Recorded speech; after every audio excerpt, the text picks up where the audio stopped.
Here's one of the most surprising turns in our human journey.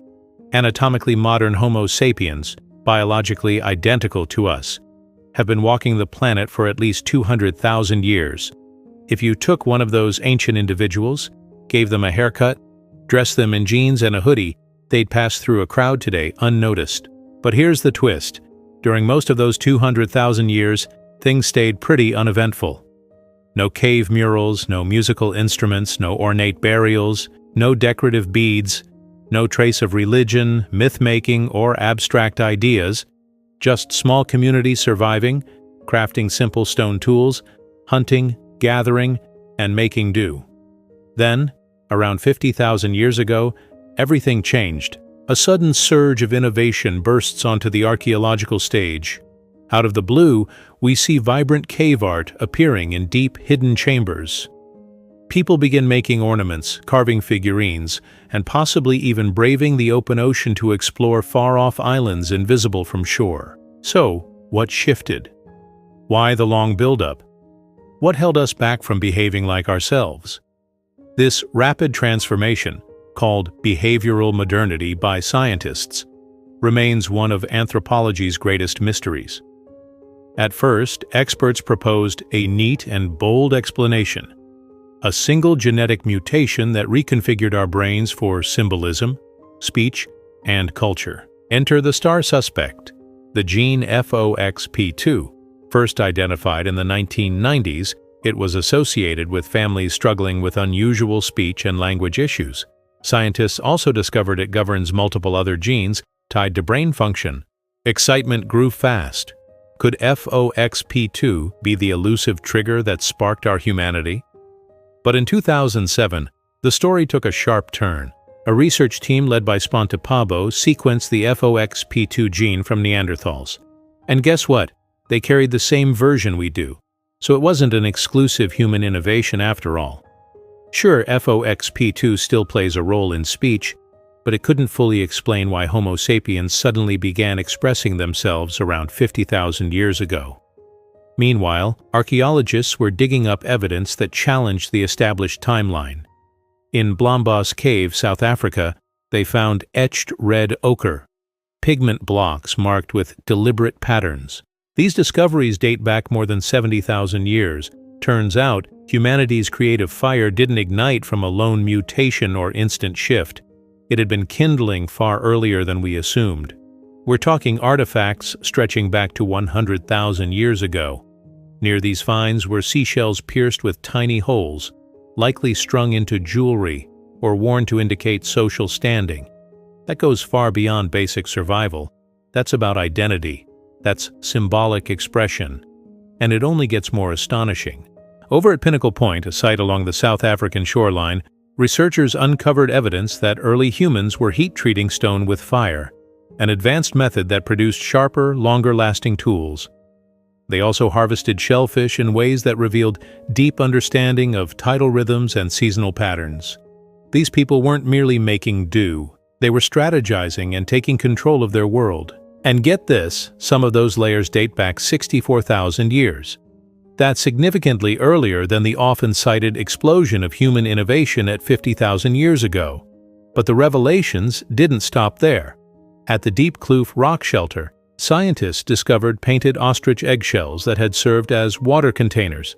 And in Sibidu Cave, early humans crafted bedding from plants, used adhesives to make compound tools, and applied red ochre, likely for ritual or symbolic use. Together, these findings paint a vivid picture. The emergence of modern human behavior wasn't sudden. It was a gradual, accumulating wave. That famous 50,000-year revolution, it wasn't the origin. It was the breakthrough. The tipping point when everything finally came together. So why did these clues escape notice for so long? It's straightforward. Throughout much of the 19th and 20th centuries, most archaeological digs took place in Europe, where modern humans didn't arrive until, you guessed it, about 50,000 years ago. Archaeology didn't begin there, but that's where it really took off. Naturally, researchers focused close to home, and like any discipline, archaeology carried biases, no different from fields like psychology or medicine. So the first solid signs of modern behavior we found, French and Spanish cave art, figurines from Germany, were dated right around that 50,000-year point. But that wasn't the origin of modern minds. It was merely when those behaviors surfaced in Europe. It's like thinking a band's first hit on the radio was their first time making music. In truth, they'd been practicing for years in garages and bars. We just hadn't been listening. And here's another twist. We tend to imagine Homo sapiens as the lone visionaries, poets by the fire, the artists, the thinkers. But we weren't the only ones. For the bulk of our past, we coexisted with other humans, separate species with unique customs, tools, and evolutionary journeys. And the deeper we dig, the harder it is to cling to the old idea that only we had symbolic thought. Consider the Neanderthals. They arrived about 400,000 years ago and fanned out across Europe and parts of Western Asia. For decades, we saw them as crude cavemen, stooped, silent, struggling to survive. At Pinnacle Point, another site on South Africa's coastline, researchers uncovered evidence that early humans were using fire to heat-treat stones, making their tools sharper and more durable. They also harvested shellfish in ways that reveal deep knowledge of tidal cycles and seasonal rhythms. These people weren't simply enduring the wild, they were adapting strategically and shaping their world. That old stereotype doesn't hold up anymore. Today, we understand that Neanderthals crafted specialized tools for unique purposes, thrived in varied landscapes, and exhibited remarkable survival expertise. They didn't just use fire, they manipulated it. Some may have even used manganese dioxide, a dark mineral, to help spark flames. That's not mere cleverness, it's rudimentary chemistry. Neanderthals didn't just endure glacial winters, they also laid their loved ones to rest. Take Shanidar Cave in Iraq, where archaeologists found Neanderthal skeletons carefully positioned in what appeared to be intentional graves, some surrounded by pollen or possibly flowers, dating back some 65,000 years. Was it a burial? A tribute? We can't be certain, but the mere possibility speaks volumes about their humanity, emotion, maybe even ceremonial thinking. And yes, Neanderthals made art too. In Spain's La Pasiega cave, researchers discovered red pigment symbols dated to over 64,000 years ago, well before Homo sapiens set foot in Europe. And in France's Bruniquel cave, the mystery deepens. In 2016, scientists dated a ring-shaped structure made of hundreds of broken stalagmites, arranged by Neanderthals nearly 76,000 years ago.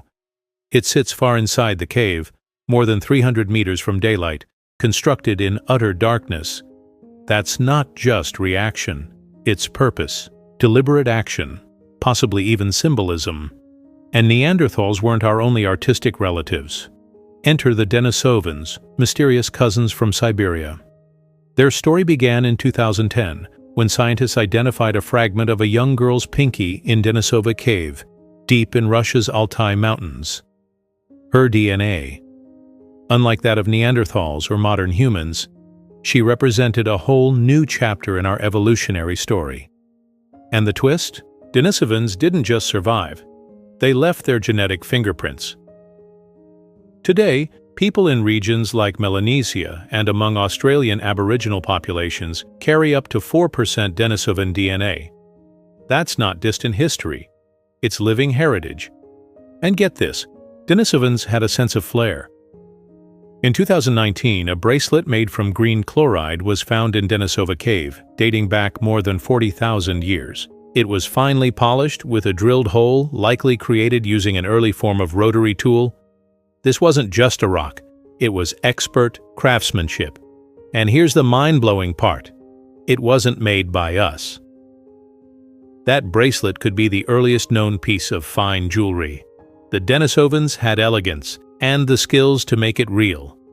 Now, let's turn to the original pioneers of our human journey, Homo erectus. These early humans emerged nearly 2 million years ago and managed to stick around until roughly 100,000 years ago. That's an astonishingly long presence, longer than any other human species, even us. Serious respect. Homo erectus were pioneers, the first humans to migrate out of Africa and the first to routinely use fire. Likely the first to cook as well. No small thing. Cooking softens food, makes it easier to chew and digest, and gives the brain more fuel, helping it develop over time. But they were far more than just rugged survivors. In 2014, researchers in Java uncovered a shell from a freshwater mussel, dating back 500,000 years. What made it remarkable? A zigzag pattern carefully etched into its surface. Not just a random mark, it was intentional. A thought-out design that took fine control, foresight, and a mind capable of abstract thinking. This wasn't just about endurance or staying alive. This was mental depth. That zigzag on a shell, not a scribble. It was a declaration, made without pen or language, but full of meaning. It revealed a brain that could reach beyond the present moment. And it tells us something humbling and real. We weren't the first minds to see the world with wonder. We weren't the first to create meaning. And believe it or not, we weren't the first to wear decorative objects. Homo sapiens didn't invent the essence of being human. We picked it up. We're branches of a vast and complicated evolutionary tree where many human species developed side by side, sometimes isolated, sometimes overlapping, even blending. And here's the crazy part, we still carry them. Fragments of their DNA still live inside us, like old legends written into our cells, invisible but alive. So when we admire cave paintings or mourn a loved one or stare at the stars in silence, we may be echoing traditions that began long before our time. We're not the grand conclusion of a heroic saga. We're just the part that kept going, the ones who didn't vanish. So why didn't this burst of creativity, art, music, myth appear 100,000 years ago rather than 50,000? The answer isn't intelligence, it's population. Even the most brilliant mind or inspired group could spark something new, a dance, a ritual, a hunting trick. But without enough people around to carry it forward, that spark would fizzle. You need others, a circle, a clan, a web of sharing. Because if a genius dies with no one to teach, that breakthrough disappears. Gone, like it never happened. Scientists refer to this as cultural drift. It's the gradual disappearance of knowledge across generations, especially in small, isolated groups. We see the same effect today when languages vanish or customs fade in dwindling communities. Zoom out and it starts to make sense.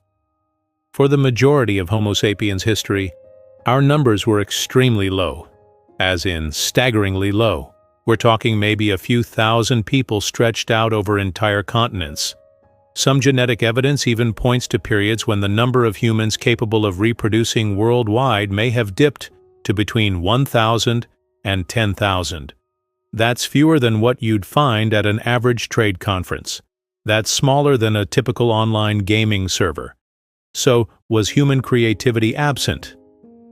Not at all. It was there, flickering, just waiting for the right conditions to ignite. And here's the thing. When population sizes are that small, culture doesn't thrive. It struggles to gain traction. Then, everything shifts. Roughly 60,000 to 50,000 years ago, human numbers begin to climb. In some regions, the climate evens out. Migration intensifies. Suddenly, Homo sapiens gather near rivers, coastlines, and lush valleys, areas rich in resources where communities can stay together longer. And when people stick around, something remarkable begins. Ideas start spreading quicker. It's no longer just about making it. It's about passing on knowledge. Songs, skills, symbols, tools. Each interaction doesn't just preserve culture, it accelerates it. This isn't speculation, it's science. In 2009, researchers Powell, Shannon, and Thomas proposed that demographic growth fueled the leap in human innovation. More people, more interactions, more invention, which leads us to the broader picture. The evolutionary tree, not a ladder. Let's break that down. For years, people imagined evolution as a step-by-step process. You've seen it on posters, shirts, figures in a neat row, progressing from stooped ape to upright human, each one taller, sharper. It's iconic, it's simple, and it's completely off base. Evolution isn't a tidy ascent with Homo sapiens perched proudly at the summit. It's a tangled tree, sprawling, chaotic, filled with false starts and forks. Think more like a skill tree from a role-playing game, or a tech tree from a strategy game. There isn't one clear path to the final form. Just a whole series of evolutionary paths, each with its own advantages, limitations, and consequences. Some hominin groups had exceptional tools, yet never expanded much. Others roamed widely, only to eventually vanish. Sometimes, the level's just too tough for the character you're playing, and there's no extra life. We humans weren't the final chapter. We're simply the twig that hasn't broken, yet. Take the Neanderthals, for example. They weren't some flawed draft version of us. They were Ice Age elites, resilient, cold-adapted, and perfectly equipped for Europe's brutal environment. They hunted giant animals, survived long winters, and, as evidence shows, developed tools, created art, and may have held rituals. Had the world's climate stayed consistent, or if Homo sapiens hadn't entered their domain, there's a solid possibility Neanderthals would still walk among us. Who knows? Maybe you'd be having espresso beside one in a Berlin cafe. Now, let's talk about the Denisovans. Then, there's Homo naledi, discovered in 2013 within South Africa's Rising Star Cave Network. This species is one of the strangest combinations in our human lineage. They had tiny brains and long curved fingers for climbing, but still displayed unexpectedly advanced behaviors. Experts believe they might have been intentionally placing their dead in secluded cave chambers over 200,000 years ago, all with brains no bigger than a modern orange. That's remarkable, especially without any concept of neuroscience. And don't overlook Homo floresiensis, often called the Hobbit. These folks were around 3 feet tall, inhabited the Indonesian island of Flores, and possibly survived until just 50,000 years back. They were small, yes, but clever. They made stone tools and hunted in a challenging island ecosystem. Each of these species, Neanderthals, Denisovans, Naledi, Floresiensis, coexisted with early Homo sapiens. For millennia, we all occupied Earth together, sometimes in harmony, sometimes in conflict, and on occasion, we even blended. We made it across species, which means our story isn't simply about survival of the strongest. It's about interaction, shared traits, and inheritance. Your very DNA tells that tale. If your heritage ties to Europe, Asia, or the Americas, you probably carry 1 to 4% Neanderthal genes. Those from Oceania might hold up to 5% Denisovan DNA as well. Genomic data suggests that around 70,000 to 80,000 years ago, a catastrophic population bottleneck occurred, likely caused by the Toba supervolcano eruption. At one point, the global Homo sapiens population may have dipped under 10,000. That's fewer people than you'll find at a Friday night high school football game. So no, our survival wasn't guaranteed. We weren't destined. We're just the ones who managed to endure. Thanks to a blend of intelligence, adaptability, and, let's be honest, a massive stroke of luck. When we talk about human evolution, we're not reciting a royal chronicle with a destined heir. We're telling the tale of a wildly branching lineage. It's tangled, unpredictable, full of near extinctions and surprising recoveries. And we're still here, continuing to narrate that tale. This story? It's far from finished. New characters keep emerging, and only now are we starting to grasp who they truly were. Homo sapiens didn't invent what it means to be human. We inherited it from a wide-reaching kinship of trailblazers, creators, and fighters. And here's the thing, we're not done evolving. So what changed? That mystery has haunted us for generations. What shifted around 50,000 years ago that turned our ancestors into artisans, navigators, myth-makers, and jewelers? Was it some sudden genetic upgrade? A language switch flipped like a secret code? Did someone simply wake up inspired one day? After decades of digging, both physically and intellectually, we've uncovered a clearer picture. And no, it wasn't a single aha moment. There was no lone mutation, no singular genius. No cave wall prophet inscribing the very first tale. What unfolded was slower, richer, more chaotic, and far more profound. It was about connection, time, and critical mass. Homo sapiens already had the neurological blueprint. Our brains were wired for abstract thought. Maybe they had been for eons. The spark was always there. So was the potential. Early culture was flickering already, at places like Blombos, Border Cave, Java, and Brunikel. But culture is delicate. It can't thrive in isolation. It needs people. Enough of them to preserve, share, and shape new ideas. It needs community. And that's what eventually shifted. Between 60,000 and 50,000 years ago, the conditions finally aligned. Human numbers swelled. The climate stabilized in select zones. People began to cluster in productive areas, linking through stories, unions, journeys, and shared memory. And just like that, innovation stopped vanishing with its makers. It spread. It transformed. They stayed. That's when human culture truly began to flourish. Not because a light suddenly switched on in our minds, but because at last enough people gathered to keep the flame alive. It wasn't a flash of brilliance. It was tinder, slowly building up until the fire finally caught hold. And once it did, everything shifted. People began etching their dreams on cave walls. We started laying our dead to rest with care and meaning. We ventured past unseen horizons. We imagined spirits, deities, forebears, and futures. We crafted stories so enduring, they've survived their creators for millennia. That was the moment we became fully human. Not merely by thinking, but by sharing. And here's the humbling part. That instant didn't make us forever unique. We likely weren't the first to feel awe. We may not even have been the first to express it on stone, and we may not be the last. So maybe the real question isn't what began then. Maybe it's what we're still evolving into. Because this story, it's only just begun. Now, if you're curious to explore more stories like this, tap the video on your screen. There's plenty more waiting. We'll see you in the next one.